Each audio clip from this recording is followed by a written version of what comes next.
Владо Андов е избран за нов председател на Општинскиот фудбалски сојуз од Кочани на годишното изборно собрание што се одржа во саботата.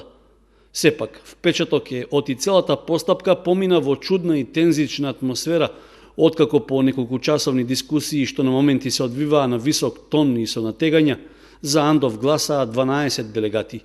Необично во сето тоа е што на годишното собрание имаше 29 делегати, но со подоцнежното пребројување констатирано е оти тројца си заминале.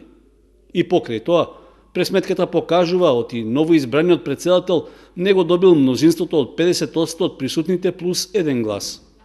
Поради тоа се поставува прашањето дали изборот е легитимен, особено што неговиот против кандидат Љупчо Ѓоргиевски ниту не влезе во опција за гласање затоа што немал легитимна кандидатура, иако документите му биле прифатени без забелешки.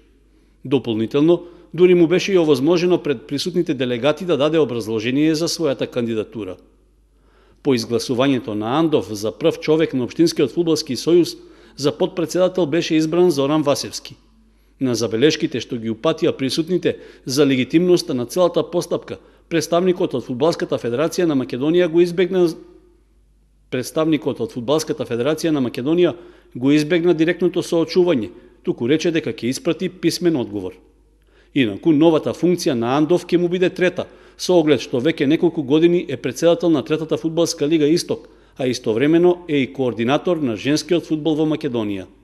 На челната позиција на Општинскиот фудбалски сојуз тој доаѓа на местото на досегашниот председател Љупчо Папазов, кој поднесе оставка.